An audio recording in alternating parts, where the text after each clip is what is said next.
15ਵੀਂ पौड़ी 13ਵੀਂ।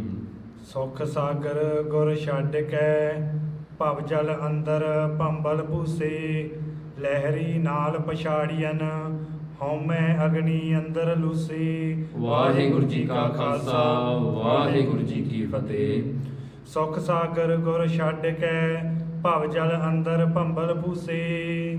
ਭਾਈ ਗੁਰਦਾਸ ਜੀ 13ਵੀਂ ਪੌੜੀ ਦੇ ਵਿੱਚ ਸਮੁੰਦਰ ਦਾ ਦ੍ਰਿਸ਼ਟਾਂਤ ਐਗਜ਼ਾਮਪਲ ਲੈ ਕੇ ਇੱਕ ਮਨੁੱਖ ਦੀ ਦਸ਼ਾ ਨੂੰ ਜਿਹੜਾ ਹਨ ਦਰਸਾ ਰਹੇ ਹਨ ਕਿ ਮਨੁੱਖ ਦੀ ਦਸ਼ਾ ਕੀ ਹੈ, ਇੱਕ ਇਨਸਾਨ ਆਪਣੇ ਜੀਵਨ ਨੂੰ ਕਿਵੇਂ ਗਵਾਉਂਦਾ ਹੈ, ਜੀਵਨ ਦਾ ਜਿਹੜਾ ਹੈ ਲਕਸ਼ ਭੁੱਲ ਕੇ ਵੀ ਪਰਮਾਤਮਾ ਦੀ ਪ੍ਰਾਪਤੀ ਹੈ, ਉਹ ਕਿਸ ਤਰ੍ਹਾਂ ਜਿਹੜਾ ਹੈ ਕੁਰਾਹੇ ਪੈ ਕੇ ਮਾਇਆ ਦੇ ਪਿੱਛੇ ਲੱਗ ਤੁਰਦਾ ਹੈ। ਗੁਰੂ ਮਹਾਰਾਜ ਗੁਰੂ ਨਾਨਕ ਸੱਚੇ ਪਾਤਸ਼ਾਹ ਜੀ ਦੀ ਗੁਰਸਿੱਖੀ ਨੂੰ ਪਿੱਠ ਦਿਖਾ ਕੇ ਮਾਇਆ ਵੱਲ ਜੋ ਜਾਂਦੇ ਹਨ ਉਹਨਾਂ ਦਾ ਦ੍ਰਿਸ਼ਟਾਂਤ ਇਸ ਪ੍ਰਕਾਰ ਕਰਕੇ ਭਾਈ ਗੁਰਦਾਸ ਜੀ ਫਰਮਾਉਂਦੇ ਹਨ। ਸੁਖ ਸਾਗਰ ਗੁਰ ਛੱਡ ਕੇ, ਸੁੱਖਾਂ ਦਾ ਸਾਗਰ ਹੈ, ਸੁੱਖਾਂ ਦਾ ਸਾਗਰ, the ocean of happiness। ਸੋ ਗੁਰੂ ਮਹਾਰਾਜ ਦਾ ਜਿਹੜੇ ਹਨ ਸੁੱਖਾਂ ਦੇ ਸਾਗਰ ਹਨ। ਜਿਹੜੇ ਲੋਕ ਉਹਨਾਂ ਨੂੰ ਛੱਡ ਕਰਕੇ ਅਬੈਂਡਨ ਕਰਕੇ ਭਵ ਜਲ ਅੰਦਰ ਭੰਬਲ ਭੂਸੇ, ਉਹ ਫਿਰ ਇਸ ਸੰਸਾਰ ਸਮੁੰਦਰ ਵਿੱਚ ਭੰਬਲ ਭੂਸੇ ਖਾਂਦੇ ਨੇ। ਭੰਬਲ ਭੂਸੇ ਜਿਹੜਾ ਸ਼ਬਦ ਹੈ ਇਸ ਅਪ ਐਂਡ ਡਾਊਨ।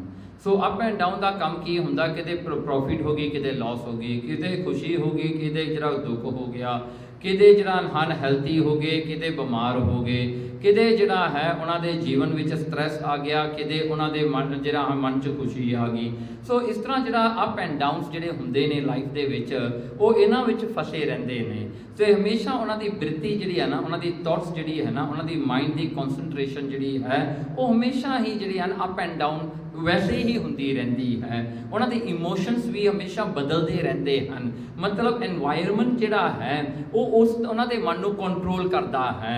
ਉਹਨਾਂ ਦਾ ਸਿਚੁਏਸ਼ਨ ਉਹਨਾਂ ਤੇ ਪ੍ਰੈਸੀਡੈਂਸ ਲੈਂਦਾ ਹੈ, ਉਹਨਾਂ ਨੂੰ ਆਪਣੇ ਵੱਲ ਆਪਣੇ ਜਿਹੜਾ ਹਨ ਆਪਣੇ ਕੰਟਰੋਲ ਵਿੱਚ ਕਰਦਾ ਹੈ। ਸੋ ਇਸ ਪ੍ਰਕਾਰ ਜਿਹੜਾ ਮਨਮੁਖ ਦਾ ਮਨ ਹੁੰਦਾ ਹੈ ਨਾ ਉਹ ਉਹਦੇ ਵਸ ਵਿੱਚ ਨਹੀਂ ਹੁੰਦਾ, ਉਹ ਜਿਹੜਾ ਹਨ ਸਿਚੁਏਸ਼ਨ ਦੇ ਵਸ ਵਿੱਚ ਚਲਿਆ ਜਾਂਦਾ ਹੈ। ਤੇ ਮਨਮੁਖ ਜਿਹੜਾ ਬੰਦਾ ਭੰਬਲ ਭੂਸੇ ਇਸ ਪ੍ਰਕਾਰ ਖਾਂਦਾ ਹੈ ਕਿ ਉਹਦੀ ਜ਼ਿੰਦਗੀ ਦੇ ਵਿੱਚ ਕਿਤੇ ਸ਼ਾਂਤੀ ਨਹੀਂ ਆਉਂਦੀ, ਕਿਤੇ ਪੀਸ ਆਫ ਮਾਈਂਡ ਨਹੀਂ ਆਉਂਦਾ। ਹਮੇਸ਼ਾ ਉਹਨੂੰ ਹਫੜਾ ਦਫੜੀ ਪਈ ਰਹਿੰਦੀ ਹੈ, ਇਹ ਕਰ ਲਾਂ, ਇਹ ਛੱਡ ਜਾਵਾਂ, ਇਹ ਲੈ ਲਾਂ, ਉਹ ਲੈ ਲਵਾਂ, ਇਹੀ ਲੱਗਿਆ ਰਹਿੰਦਾ ਹੈ। ਸੋ ਉਹਨੂੰ ਰਾਤ ਨੂੰ ਨੀਂਦ ਵੀ ਨਹੀਂ ਆਉਂਦੀ, ਖਾਣ ਵੇਲੇ ਉਹਨੂੰ ਜਿਹੜਾ ਹਨ ਭੋਜਨ ਦਾ ਸਵਾਦ ਵੀ ਨਹੀਂ ਆਉਂਦਾ, ਕਿਉਂਕਿ ਕੋਈ ਵੀ ਚੀਜ਼ ਨੂੰ ਉਹ ਇੰਜੋਏ ਨਹੀਂ ਕਰ ਸਕਦਾ, ਕਿਉਂਕਿ ਹਰ ਇੱਕ ਚੀਜ਼ ਦੇ ਜਿਹੜਾ ਬਦਲੇ ਉਹਦੇ ਮਨ ਦੀ ਭੜਕਣਾ ਜਿਹੜੀ ਹੈ ਉਹਨੂੰ ਬੇਸਵਾਦਾ ਕਰਕੇ ਰੱਖ ਦਿੰਦੀ ਹੈ। ਇਸ ਪ੍ਰਕਾਰ ਕਰਕੇ ਜੇ ਦੇਖੀਏ ਨਾ ਕਈ ਲੋਕਾਂ ਵੱਲ ਦੇਖਿਆ ਕਿ ਉਹ ਜਿਹੜੇ ਹਨ ਉਹਨਾਂ ਦੇ ਘਰ ਵਿੱਚ ਜਿਹੜੇ ਹਨ ਬਾਹਰ ਜਾ ਕੇ ਘਰ ਵਿੱਚ ਜਦੋਂ ਆਉਂਦੇ ਝਗੜੇ ਪਾ ਕੇ ਬਹਿ ਜਾਂਦੇ ਨੇ। ਹੁਣ ਜੇ ਸੋਚਣ ਉਹਨਾਂ ਦੀ ਕਮਾਈ ਕਿਸ ਵਾਸਤੇ ਹੁੰਦੀ ਹੈ, ਘਰ ਦੇ ਜੀਵਾਂ ਦੇ ਵਿੱਚ ਸੁੱਖ ਸ਼ਾਂਤ ਵਰਤਾਉਣ ਵਾਸਤੇ, ਉਹਨਾਂ ਦੇ ਜੀਵਨ 'ਚ ਆਨੰਦ ਲਿਆਉਣ ਵਾਸਤੇ। ਤੇ ਜੇ ਬਾਹਰੋਂ ਮਾਇਆ ਲਿਆ ਕੇ ਘਰ 'ਚ ਝਗੜੇ ਹੀ ਪੈਣੇ ਫਿਰ ਮਾਇਆ ਦਾ ਫਾਇਦਾ ਵੀ ਕੀ ਹੋਇਆ, ਝਗੜਿਆਂ ਦਾ ਕਾਰਨ ਬਣ ਗਿਆ, ਮਾਰ ਮਰਾਈ ਹੋ ਜਾਂਦੀ ਹੈ ਘਰਾਂ ਦੇ ਵਿੱਚ, ਕੀ ਫਾਇਦਾ ਹੋਇਆ ਉਹ ਮਾਇਆ ਦਾ, ਉਹ ਸੁੱਖ ਦਾ, ਉਹ ਮਾਇਆ ਦਾ ਕੀ ਫਾਇਦਾ ਹੋਇਆ। ਇਹ ਤਾਂ ਫਿਰ ਭੰਬਲ ਭੂਸਿਆਂ ਵਾਲੀ ਗੱਲ ਹੋਈ ਨਾ। ਲਹਿਰੀ ਨਾਲ ਪਛਾੜੀਐਨ, ਦੇਖੋ ਉਹ ਜਿਹੜੇ ਹਨ ਮਨਮੁਖ ਬੰਦੇ ਜਿਹੜੇ ਹਨ ਉਹ ਲਹਿਰਾਂ ਦੇ ਨਾਲ, ਜਿਵੇਂ ਵੇਵਸ ਹੁੰਦੇ ਨੇ ਓਸ਼ਨ ਦੇ ਵਿੱਚ, ਉਹ ਵੇਵਸ ਵਿੱਚ ਵੱਜ ਕੇ ਕਿਤੇ ਵੇਵਸ ਉਹਨੂੰ ਉੱਚਾ ਚੱਕ ਕੇ ਲੈ ਜਾਂਦੇ ਨੇ, ਕਿਤੇ ਵੇਵਸ ਉਹਨੂੰ ਥੱਲੇ ਡੇਗ ਦਿੰਦੇ ਨੇ। ਇਹ ਜਿਹੜੇ ਪ੍ਰਾਲਬੱਧ ਕਰਮ ਆਪਾਂ ਲਿਖਾ ਕੇ ਲਿਆਏ ਹਾਂ ਇਹਨਾਂ ਦੇ ਵਿੱਚ ਊਚ ਨੀਚ ਤਾਂ ਹੁੰਦਾ ਹੀ ਰਹਿਣਾ ਹੈ। ਇਹ ਜਿਹੜਾ ਪ੍ਰਾਲਬੱਧ ਕਰਮਾਂ ਕਰਕੇ ਸੁੱਖ ਦੁੱਖ ਆਪਣੇ ਬਣਾਏ ਗਏ ਹਨ, ਡੈਸਟੀਨ ਹਨ, ਇਹ ਲਿਖੇ ਗਏ ਹਨ। ਸੋ ਇਸ ਕਰਕੇ ਜਿਹੜਾ ਹੈ ਇਹਨਾਂ ਦਾ ਬਹੁਤਾ ਫਿਕਰ ਨਹੀਂ ਕਰਨਾ ਚਾਹੀਦਾ। ਜੇ ਮਨ ਦੀ ਬਿਰਤੀ ਵੀ ਆਪਾਂ ਹਮੇਸ਼ਾ ਆਪਣੇ ਘਾਟੇ ਵਾਧੇ ਵਿੱਚ ਰੱਖੀਏ ਤਾਂ ਇਹ ਜਿਹੜੇ ਹਨ ਦੋ ਚਿੱਤੀ ਜਿਹੜਾ ਮਨ ਹੁੰਦਾ ਹੈ ਨਾ, ਦੋ ਤਰ੍ਹਾਂ ਦਾ ਮਨ ਬਣਿਆ ਰਹਿੰਦਾ ਹੈ, ਇਹਦੇ ਵਿੱਚ ਬੰਦਾ ਫਸਿਆ ਰਹਿੰਦਾ ਹੈ। ਹਉਮੈ ਅਗਨੀ ਅੰਦਰ ਲੂਸੇ, ਫਿਰ ਦੇਖੋ ਇਸ ਸਿਚੁਏਸ਼ਨ ਦੇ ਵਿੱਚ ਇੱਕ ਹੋਰ ਗੱਲ ਹੁੰਦੀ ਹੈ। ਭਾਈ ਗੁਰਦਾਸ ਜੀ ਕਹਿੰਦੇ ਹਉਮੈ, ਹਉਮੈ ਉਹ ਹੈ ਹਉਮੈ ਜਿਹੜੇ ਹਨ ਸੈਲਫਨੈਸ, ਵੀ ਮੈਂ ਹਾਂ, ਮੈਂ ਆਪਣੇ ਆਪ ਨੂੰ ਪ੍ਰਗਟ ਕਰਨਾ ਹੈ, ਮੈਂ ਵੀ ਕੋਈ ਚੀਜ਼ ਹਾਂ, ਮੈਂ ਵੀ ਕੋਈ ਹਸਤੀ ਹਾਂ। ਇਹਦੇ ਕਰਕੇ ਹਉਮੈ ਦੇ ਹੋਣ ਕਰਕੇ ਇਹ ਅੰਦਰ ਇੱਕ ਅੱਗ ਜਗਣ ਲੱਗ ਜਾਂਦੀ ਹੈ, ਇੱਕ ਅੱਗ ਬਲਦੀ ਹੈ ਅੰਦਰੋਂ। ਇਹ ਅੱਗ ਜਿਹੜੀ ਅੰਦਰ ਹੁੰਦੀ ਹੈ ਇਹ ਤ੍ਰਿਸ਼ਨਾ ਦੀ ਅੱਗ ਹੈ। ਇਹ ਤ੍ਰਿਸ਼ਨਾ ਦੀ ਅੱਗ ਕਿਤੇ ਵੀ ਬੁਝਦੀ ਨਹੀਂ। ਕਈ ਲੋਕਾਂ ਨੂੰ ਜਿਹੜਾ ਹਨ ਇਹ ਕੰਡੀਸ਼ਨਸ ਦੇ ਵਿੱਚ ਬੈਠਿਆਂ ਵੀ ਮੁੜਕਾ ਆ ਜਾਂਦਾ ਹੈ, ਕਿਉਂਕਿ ਤ੍ਰਿਸ਼ਨਾ ਦੀ ਅੱਗ ਇੰਨੀ ਪ੍ਰਬਲ ਅੰਦਰ ਹੁੰਦੀ ਹੈ, ਉਹ ਕਿਸੇ ਵੀ ਵੇਲੇ ਜੇ ਉਹਨੂੰ ਫਾਇਦਾ ਵੀ ਹੋ ਜਾਵੇ ਉਹਨੂੰ ਲੱਗੇਗਾ ਮੈਨੂੰ ਪੂਰਾ ਫਾਇਦਾ ਨਹੀਂ ਹੋਇਆ। ਜੇ ਘਾਟਾ ਪਵੇ ਕਹਿੰਦੇ ਘਾਟਾ ਕਿਉਂ ਪਿਆ, ਨਹੀਂ ਪੈਣਾ ਚਾਹੀਦਾ ਸੀ। ਉਹ ਕੋਈ ਵੀ ਜਿਹੜਾ ਹਨ ਗੋਡਸ ਵਿਲ ਜਿਹੜਾ ਹੁੰਦਾ ਹੈ, ਭਾਣਾ ਜਿਹੜਾ ਹੁੰਦਾ ਉਹ ਬਿਲਕੁਲ ਨਹੀਂ ਮੰਨਦੇ। ਉਹ ਜਿਹੜਾ ਆਪਣੇ ਭਾਣੇ ਵਿੱਚ ਮਨਮੁਖ ਚੱਲਦੇ ਹਨ, ਉਹਨਾਂ ਨੇ ਆਪਣਾ ਸਿਚੁਏਸ਼ਨ ਆਪ ਹੀ ਬਣਾਇਆ ਹੁੰਦਾ ਹੈ ਤੇ ਉਹਦੇ ਅਨੁਸਾਰ ਹੀ ਚੱਲਦੇ ਨੇ, ਜਿਹਦੇ ਕਰਕੇ ਉਹ ਸਾਰੇ ਕਿਤੇ ਦੁੱਖ ਹੀ ਦੁੱਖ ਪਾਉਂਦੇ ਹਨ। ਜਮਦਾਰ ਬੱਦੇ ਮਾਰੀਅਨ। ਦੇਖੋ ਐਸੇ ਮਨਮੁਖਾਂ ਦਾ ਫਿਰ ਮਰ ਕੇ ਕੀ ਬਣਦਾ ਹੈ, ਕਹਿੰਦੇ ਜਮਦੂਤ ਜਿਹੜੇ ਹਨ, ਐਂਜਲਸ ਆਫ ਡੈਥ ਜਿਹੜੇ ਹਨ, ਉਹਨਾਂ ਨੂੰ ਬੰਨ ਕੇ ਫਿਰ ਕੁੱਟਦੇ ਹਨ, ਮਾਰਦੇ ਹਨ, ਕਿਉਂਕਿ ਉਹਨਾਂ ਨੇ ਤਾਂ ਸਿਰਫ ਆਪਣੇ ਮਨ ਦੀ ਗੱਲ ਸੁਣੀ ਹੈ। ਇਸ ਕਰਕੇ ਮਨ ਦੀ ਗੱਲ ਸੁਣਨ ਕਰਕੇ ਬੰਦਾ ਸੈਲਫਿਸ਼ ਬਣ ਜਾਂਦਾ ਹੈ। ਸੈਲਫਿਸ਼ ਹੋਣ ਕਰਕੇ ਉਹ ਦੂਜਿਆਂ ਦਾ ਬੁਰਾ ਕਰਦਾ ਹੈ, ਉਹ ਬੜੇ ਪਾਪ ਕਮਾ ਲੈਂਦਾ ਹੈ, ਭਾਵੇਂ ਉਹਨੂੰ ਅਣਜਾਣੇ ਵਿੱਚ ਵੀ ਉਹਨਾਂ ਤੋਂ ਬਹੁਤ ਸਾਰੇ ਪਾਪ ਹੋ ਜਾਂਦੇ ਹਨ। ਜਮਦੂਤਾਂ ਦੇ ਧੱਕੇ ਤੁਸੇ। ਦੇਖੋ ਜਮਦੂਤਾਂ ਦਾ ਕੋਈ ਜਮਦੂਤ ਉਹਨੂੰ ਧੱਕਦਾ ਹੈ, ਕੋਈ ਖਿੱਚਦਾ ਹੈ। ਇਹ ਜਿਹੜਾ ਹੈ ਧੱਕੇ ਧੁੱਸੇ ਉਹਦੇ ਪਈ ਰਹਿੰਦੇ ਹਨ, ਖਿੱਚ ਖਿਚਾਈ ਉਹਦੀ ਹੁੰਦੀ ਰਹਿੰਦੀ ਹੈ ਮਨਮੁਖ ਦੀ। ਕੋਈ ਲਵਾਸਾ 4 ਦਿਨ। ਦੇਖੋ ਨਾ ਜਿਵੇਂ ਕੋਈ ਨਰਕਾਂ ਨੂੰ ਜਾਂਦਾ ਨਾ, ਇਹ ਉਹੀ ਸਿਚੁਏਸ਼ਨ ਜਿਵੇਂ ਕੋਈ ਪ੍ਰਿਜ਼ਨ ਨੂੰ ਜਾਂਦਾ ਹੈ। ਪ੍ਰਿਜ਼ਨ ਦੇ ਵਿੱਚ ਕਿਸੇ ਦੀ ਇੱਜ਼ਤ ਨਹੀਂ ਹੁੰਦੀ, ਪ੍ਰਿਜ਼ਨਰ ਦੀ। ਉਹਨੂੰ ਧੱਕੇ ਧੁੱਸੇ ਜਿਹੜਾ ਹਨ, ਜੇ ਕੋਈ ਕਿਸੇ ਨੇ ਧੱਕਾ ਮਾਰਤਾ, ਕਿਸੇ ਨੇ ਖਿੱਚ ਲਿਆ, ਇਹੀ ਕੰਮ ਹੁੰਦਾ ਹੈ। ਇਹ ਮਨੁੱਖ ਦੀ ਇਹੀ ਹਾਲਤ ਮਰਨ ਤੋਂ ਬਾਅਦ ਹੁੰਦੀ ਹੈ। ਤੇ ਦੂਸਰਾ ਇਹ ਹੈ ਗੋਇਲ ਵਾਸਾ 4 ਦਿਨ। ਕਹਿੰਦੇ ਜਿਵੇਂ ਗੋਇਲ ਵਾਸਾ, ਜਿਵੇਂ ਜਿਹੜੇ ਹਨ ਗੋਇਲ ਲੋਕ ਹੁੰਦੇ ਨੇ, ਜਿਹੜੇ ਹਨ ਡੰਗਰਾਂ ਨੂੰ ਚਾਰਨ ਵਾਲੇ ਹੁੰਦੇ ਨੇ, ਜਿਹੜਾ ਹਨ ਦੁੱਧ ਵੇਚਣ ਵਾਲੇ ਡੈਰੀ ਫਾਰਮ ਵਾਲੇ ਹੁੰਦੇ ਨੇ, ਜਾਂ ਜਿਹੜੇ ਹਨ ਹੋਰ ਐਸੇ ਲੋਕ ਜਿਨ੍ਹਾਂ ਦੇ ਪੱਕੇ ਘਰ ਨਹੀਂ ਹੁੰਦੇ। ਕਹਿੰਦੇ ਜ਼ਿੰਦਗੀ ਵੀ ਤਾਂ ਇਸੇ ਤਰ੍ਹਾਂ ਹੀ ਆ ਨਾ, ਆਪਾਂ ਹਮੇਸ਼ਾ ਤਾਂ ਨਹੀਂ ਰਹਿਣਾ, ਆਪਾਂ ਜੰਮੇ ਹਾਂ ਇੱਕ ਦਿਨ ਮਰ ਜਾਣਾ ਹੈ। ਆਪਾਂ ਕਿਹੜੇ ਇੱਥੇ ਜਿਹੜੇ ਕਿੱਲੇ ਗੱਡੇ ਹੋਏ ਹਨ ਜਿਹੜੇ ਹਮੇਸ਼ਾ ਹੀ ਇੱਥੇ ਦੁਨੀਆ ਤੇ ਰਹਿਣਾ ਹੈ। ਨਾਉ ਧਰਾਇਨ ਈਸੇ ਮੂਸੇ। ਤੇ ਸੰਸਾਰ ਵਿੱਚ ਆ ਕੇ ਆਪਣੇ ਨਾਮ ਜਿਹੜੇ ਹਨ ਈਸੇ ਮੂਸੇ ਧਰਾ ਲੈਂਦੇ ਨੇ। ਕੋਈ ਕਹਿੰਦਾ ਮੈਂ ਈਸਾ ਹਾਂ। ਹੁਣ ਇੱਥੇ ਇੱਕ ਅਰਥ ਤਾਂ ਇਹ ਬਣਦਾ ਹੈ, ਈਸਾ ਹੈ ਜੀਸਸ, ਜਿਹੜਾ ਹਨ ਮੂਸੇ ਹੈ ਮੋਸਸ। ਕਹਿੰਦੇ ਕਈ ਲੋਕਾਂ ਨੇ ਆਪਣੇ ਨਾਂ ਈਸੇ ਮੂਸੇ ਰੱਖ ਲਏ। ਕੋਈ ਕਹਿੰਦਾ ਮੈਂ ਪਰਮਾਤਮਾ ਦਾ ਪੁੱਤਰ ਹਾਂ, ਦ ਸਨ ਆਫ ਗੋਡ ਹਾਂ। ਕਿਸੇ ਨੇ ਜਿਹੜਾ ਹੈ ਮੋਸਸ ਬਣ ਗਏ ਤੇ ਆਪਣੇ ਧਰਮ ਚਲਾ ਦਿੱਤੇ, ਕਹਿੰਦੇ ਵੀ ਅਸੀਂ ਹਮੇਸ਼ਾ ਹੀ ਰਹਾਂਗੇ। ਜਿਵੇਂ ਕ੍ਰਿਸਚੀਅਨਸ ਮੰਨਦੇ ਨੇ, ਕਹਿੰਦੇ ਜਿਹੜਾ ਜੀਸਸ ਹੈ ਫਿਰ ਮੁੜ ਕੇ ਉੱਠੇਗਾ, ਉਹਦਾ ਰੀਸਰੈਕਸ਼ਨ ਹੋਣਾ ਹੈ, ਤੇ ਮੋਸਸ ਵੀ ਆ। ਤੇ ਇਹ ਸਾਰੀਆਂ ਗੱਲਾਂ ਜਿਹੜਾ ਭਾਈ ਗੁਰਦਾਸ ਜੀ ਕਹਿੰਦੇ, ਦੇਖੋ ਨਾ, ਨਾਉ ਧਰਾਇਨ ਈਸੇ ਮੂਸੇ। ਸੰਸਾਰ ਵਿੱਚ ਮਾਇਆ ਦੇ ਵਿੱਚ ਫਸ ਕਰਕੇ ਉਹਨਾਂ ਨੇ ਜਿਹੜਾ ਆਪਣੇ ਆਪ ਨੂੰ ਸੈਲਫ ਰੀਅਲਾਈਜੇਸ਼ਨ, ਆਤਮਾ ਦੀ ਪਹਿਚਾਨ ਭਾਵੇਂ ਨਹੀਂ ਵੀ ਕੀਤੀ, ਆਪਣੇ ਨਾਮ ਵੱਡੇ ਵੱਡੇ ਧਰਾ ਲੈਂਦੇ ਹਨ। ਕੋਈ ਭਗਵਾਨ ਬਣਿਆ ਬੈਠਾ ਹੈ, ਕੋਈ ਕੁਛ ਬਣਿਆ ਬੈਠਾ ਹੈ। ਲੋਕਾਂ ਨੇ ਜਿਹੜਾ ਹੈ ਆਪਣੇ ਆਪ ਨੂੰ ਰੱਬ ਹੀ ਬਣਾ ਲਿਆ, ਪਰ ਕਿਤੇ ਉਹਨਾਂ ਦੇ ਵਿੱਚ ਉਹ ਗੁਣ ਨਹੀਂ ਆਉਂਦਾ ਜਿਹੜੇ ਕਿ ਰੱਬ ਬਣ ਵੀ ਜਾਵੇ ਨਾ। ਜਿਵੇਂ ਸੰਤ ਮਹਾਂਪੁਰਸ਼ ਕਈ ਹੁੰਦੇ ਨੇ, ਉਹਨਾਂ ਦਾ ਤਾਂ ਇੱਕ ਰੂਪ ਹੋ ਜਾਂਦੇ ਜਿਵੇਂ ਭਗਤ ਜਨ ਹਨ, ਪਰ ਦੇਖੋ ਫਿਰ ਵੀ ਪਰਮਾਤਮਾ ਦੀ ਉਹ ਵਡਿਆਈ ਕਰਦੇ ਹਨ। ਉਹ ਫਿਰ ਵੀ ਆਪਣੇ ਹੰਕਾਰ ਨੂੰ ਪਿੱਛੇ ਰੱਖਦੇ ਹਨ, ਉਹਨਾਂ ਵਿੱਚ ਹੰਕਾਰ ਨਹੀਂ ਹੁੰਦਾ। ਇਸ ਕਰਕੇ ਜਿਹੜਾ ਹੈ ਭਗਤ, ਸੱਚੇ ਭਗਤ ਵਿੱਚ ਇਹ ਨਿਸ਼ਾਨੀ ਹੈ। ਘਟ ਨਾ ਕੋਈ ਅਖਾਏ ਦਾ। ਦੇਖੋ ਦੁਨੀਆ ਤੇ ਆਪਣੇ ਆਪ ਨੂੰ ਘੱਟ ਤਾਂ ਕੋਈ ਵੀ ਨਹੀਂ ਅਖਾਉਂਦਾ। ਹਰ ਕੋਈ ਕਹਿੰਦਾ ਮੈਂ ਇਹਦੇ ਨਾਲੋਂ ਵੱਡਾ ਹਾਂ, ਮੈਂ ਉਹਦੇ ਨਾਲੋਂ ਵੱਡਾ। ਇਸੇ ਕਰਕੇ ਤਾਂ ਧਰਮਾਂ ਦੇ ਵਿੱਚ ਅੱਜ ਲੜਾਈ ਪਈ ਹੋਈ ਹੈ। ਕੋਈ ਕਹਿੰਦਾ ਮੇਰਾ ਪੈਗੰਬਰ ਵੱਡਾ ਹੈ, ਉਹ ਕਹਿੰਦਾ ਮੇਰਾ ਵੱਡਾ ਹੈ। ਸੋ ਇਉਂ ਕਰਕੇ ਇੱਕ ਦੂਜੇ ਨਾਲ ਲੜਾਈ ਕਰਦੇ ਨੇ ਵੀ ਤੇਰਾ ਪ੍ਰੋਫਿਟ ਛੋਟਾ, ਮੇਰਾ ਵੱਡਾ।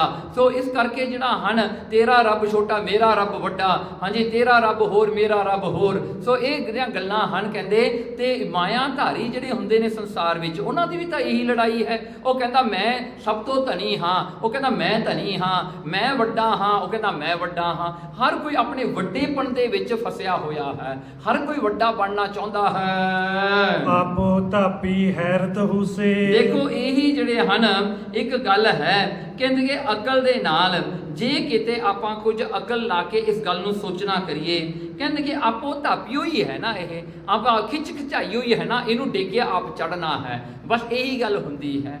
ਸੋ ਜਿਹੜਾ ਹਨ ਦੂਜੇ ਨੂੰ ਨੀਵਾਂ ਦਿਖਾਉਣਾ, ਆਪਣੇ ਆਪ ਨੂੰ ਵੱਡਾ ਦਿਖਾਉਣਾ, ਦੂਜੇ ਦੀ ਨਿੰਦਿਆ ਕਰਾਉਣੀ, ਆਪਣੀ ਉਸਤਤ ਕਰਾਉਣੀ, ਇਹ ਗੱਲਾਂ ਵਿੱਚ ਮਾਇਆਧਾਰੀ ਬੰਦੇ ਫਸੇ ਰਹਿੰਦੇ ਹਨ। ਸੋ ਹੈਰਤ ਹੁਸੇ ਇਹ ਵੀ ਹੈ, ਕਹਿਣ ਲੱਗੇ ਦੇਖੋ ਇਹ ਇੱਕ ਗੱਲ ਜਿਹੜੀ ਹੈ ਉਹਨਾਂ ਦੀ ਜਿਹੜੀਆਂ ਫਿਕਰਮੰਦ ਵਿੱਚ ਰਹਿੰਦੇ ਹਨ, ਉਹਨਾਂ ਨੂੰ ਫਿਕਰ ਇਹੀ ਲੱਗਿਆ ਰਹਿੰਦਾ ਮੇਰੇ ਤੋਂ ਕੋਈ ਵੱਡਾ ਨਾ ਹੋ ਜਾਵੇ, ਮੇਰੇ ਤੋਂ ਕੋਈ ਅੱਗੇ ਨਾ ਲੰਘ ਜਾਵੇ, ਇਹੀ ਚੱਕਰਾਂ ਵਿੱਚ ਉਹ ਫਸੇ ਰਹਿੰਦੇ ਹਨ। ਸਾਇਰ ਦੇ ਮਰ ਜੀਵੜੇ। ਹੁਣ ਦੇਖੋ ਭਾਈ ਗੁਰਦਾਸ ਜੀ ਇੱਕ ਐਗਜ਼ਾਮਪਲ ਦਿੰਦੇ ਨੇ, ਕਹਿੰਦੇ ਜਿਹੜੇ ਸਾਇਰ, ਜਿਹੜੇ ਸਮੁੰਦਰ ਦੇ ਮਰ ਜੀਵੜੇ ਡਾਈਵਰਸ ਹੁੰਦੇ ਨੇ, ਜੋ ਸਮੁੰਦਰ ਦੇ ਥੱਲੇ ਜਾ ਕੇ ਪਰਲਸ ਲੱਭਦੇ ਨੇ ਜਾਂ ਜਿਹੜੇ ਹਨ ਮੋਤੀ ਲੱਭਦੇ ਨੇ ਜਾਂ ਹੋਰ ਵੀ ਜਿਹੜੇ ਹਨ ਆਪਣੇ ਹੀਰੇ ਮੋਤੀ ਲੱਭਣ ਵਾਲੇ, ਉਹ ਕੀ ਕਰਦੇ ਨੇ, ਉਹ ਮਰ ਕੇ ਹੀ ਜਿਉਂਦੇ ਹਨ, ਕਿਉਂਕਿ ਉਹਨਾਂ ਦਾ ਪ੍ਰੈਸ਼ਰ ਜਿਹੜਾ ਇੰਨਾ ਡਿੱਗ ਪੈਂਦਾ ਹੈ। ਮਰ ਜੀਵੜੇ ਜਦੋਂ ਅੰਦਰ ਜਾਂਦੇ ਹਨ ਉਹਨਾਂ ਦਾ ਪ੍ਰੈਸ਼ਰ ਜਿਹੜਾ ਹਨ ਡਿੱਗ ਪੈਂਦਾ ਹੈ, ਫਿਰ ਜਿਹੜਾ ਹਨ ਉਹ ਮੁੜ ਕੇ ਉੱਤੇ ਆਉਂਦੇ, ਫਿਰ ਉਹਨਾਂ ਦਾ ਪ੍ਰੈਸ਼ਰ ਬੈਲੈਂਸ ਹੁੰਦਾ ਹੈ, ਜਿਹਦੇ ਕਰਕੇ ਉਹਨਾਂ ਨੂੰ ਡੀਕੰਪਰੈਸ਼ਨ ਡਿਜ਼ੀਜ਼ ਜਿਹੜੀ ਹੋ ਜਾਂਦੀ ਹੈ। ਕਹਿੰਦੇ ਮਰ ਜੀਵੜੇ ਜਿਹੜੇ ਹਨ ਉਹ ਟੁਪਕੀਆਂ ਮਾਰ ਕੇ ਅੰਦਰ ਜਾਂਦੇ, ਆਪਣੇ ਜੀਵਨ ਦੀ ਬਾਜੀ ਲਾ ਕੇ ਵੀ ਕੁਝ ਮਿਲ ਜਾਵੇ। ਕਰਨ ਮਜੂਰੀ ਖੇਚਲ ਖੂਸੇ। ਦੇਖੋ ਉਹਨਾਂ ਨੂੰ ਖੇਚਲ ਖੂਸੇ ਜਿਹੜੇ ਹਨ, ਖੇਚਲ ਨਾਲ ਉਹਨਾਂ ਨੂੰ ਜਿਹੜਾ ਹੈ ਉਹਨਾਂ ਦੀ ਖੇਚਲ ਜਿਹੜੀ ਹੈ ਉਹਨਾਂ ਨੂੰ ਹੁੰਦੀ ਹੈ। ਉਹ ਇੰਨਾ ਟਰਬਲ, ਇੰਨਾ ਜਿਹੜਾ ਚੈਲੰਜ ਲੈ ਕੇ ਜਾਂਦੇ ਨੇ ਮਰ ਜੀਵੜੇ ਬਣ ਕੇ ਵੀ ਕਿਤੇ ਕੁਝ ਮਿਲ ਜਾਵੇ। ਤੇ ਕਹਿੰਦੇ ਦੇਖੋ ਨਾ, ਲੋਕ ਜਿਹੜੇ ਹਨ ਉਹ ਮੋਤੀਆਂ ਕਰਕੇ ਆਪਣੇ ਜੀਵਨ ਨੂੰ ਜਿਹੜਾ ਦਾਅ ਤੇ ਲਾਉਂਦੇ ਨੇ, ਪਰ ਇਹ ਜੀਵਨ ਦੇ ਵਿੱਚ ਤਾਂ ਪਰਮਾਤਮਾ ਦੀ ਪ੍ਰਾਪਤੀ ਕਰਨੀ ਸੀ, ਨਾ ਕਿ ਮੋਤੀਓ ਲੈਣੇ ਸਨ। ਪਰ ਦੇਖੋ ਹੁਣ ਦੇਖੋ ਦਾਅ ਤੇ ਲੋਕ ਆਪਣੇ ਜੀਵਨ ਨੂੰ ਲਾ ਦਿੰਦੇ ਨੇ, ਗੈਂਬਲ ਕਰ ਦਿੰਦੇ ਆਪਣੀ ਲਾਈਫ ਨੂੰ ਮਾਇਆ ਨੂੰ ਕਮਾਉਣ ਵਾਸਤੇ। ਪਰ ਕੋਈ ਵੀ ਜਿਹੜਾ ਹਨ ਉਹ ਵਿਰਲੇ ਹੀ ਹਨ ਜੋ ਆਪਣੇ ਜੀਵਨ ਨੂੰ ਦਾਅ ਤੇ ਲਾਉਂਦੇ ਨੇ ਪਰਮਾਤਮਾ ਦੀ ਪ੍ਰਾਪਤੀ ਵਾਸਤੇ। ਇਹ ਪਰਮਾਤਮਾ ਦੀ ਪ੍ਰਾਪਤੀ ਹੀ ਸਭ ਕੁਝ ਹੈ। ਇਸ ਕਰਕੇ ਜਿਹੜਾ ਹੈ ਇਹ ਜਿਹੜੀ ਹੈ ਪ੍ਰਾਪਤੀ ਜਿਹੜੀ ਹੈ ਉਹਨਾਂ ਨੂੰ ਹੁੰਦੀ ਹੈ ਜਿਨ੍ਹਾਂ ਤੇ ਜਿਹੜੀ ਕਿਰਪਾ ਹੋਵੇ, ਜੋ ਇਹ ਜਿਹੜਾ ਹਨ ਵੱਡੇ ਵੱਡੇ ਭਗਤ ਹੋਏ ਹਨ ਤੇ ਜਿਹੜੇ ਉਹਨਾਂ ਨੇ ਆਪਣਾ ਧਰਮ ਨਹੀਂ ਗਵਾਇਆ, ਆਪਣਾ ਜੀਵਨ ਬਲੀਦਾਨ ਦੇ ਦਿੱਤਾ। ਪਰ ਉਲਟਾ ਮਾਇਆਧਾਰੀ ਵੀ ਐਸਾ ਹੀ ਕਰਦੇ ਨੇ, ਮਰ ਜੀਵੜੇ ਬਣ ਕੇ ਮੋਤੀ ਲੱਭਣ ਵਾਸਤੇ ਆਪਣੇ ਆਪ ਨੂੰ ਉਸ ਦੁੱਖ ਵਿੱਚ ਪਾਉਂਦੇ ਹਨ ਵੀ ਸਾਨੂੰ ਕੁਝ ਮਿਲ ਜਾਵੇ। ਪਰ ਦੇਖੋ ਨਾ ਭਾਈ ਗੁਰਦਾਸ ਜੀ ਕਹਿੰਦੇ ਕੁਰਬਾਨੀ ਹੁਣ ਦੋਵੇਂ ਪਾਸੇ ਹੈ। ਇੱਕ ਕੁਰਬਾਨੀ ਨੇ ਤੁਹਾਨੂੰ ਜਿਹੜਾ ਹਨ ਉਹ ਜਿਹੜਾ ਹਨ ਚੱਕਰ ਵਿੱਚ ਫਸਾਈ ਰੱਖਣਾ ਹੈ, ਜਨਮ ਮਰਨ 'ਚ ਫਸੇ ਰਹਿਣਾ ਹੈ। ਦੂਜੀ ਕੁਰਬਾਨੀ 'ਚ ਤੁਸੀਂ ਛੁੱਟ ਜਾਣਾ ਹੈ। ਇਹ ਸਰੀਰ ਨੂੰ ਜਿਹੜਾ ਕੁਰਬਾਨ ਕਰਕੇ ਤੁਸੀਂ ਪਰਮਾਤਮਾ ਨੂੰ ਪ੍ਰਾਪਤ ਕਰ ਲੈਣਾ ਹੈ। ਸੋ ਦੇਖੋ ਫਰਕ ਤਾਂ ਇਹੀ ਹੈ ਨਾ ਦੋਵਾਂ ਦੇ ਵਿੱਚ।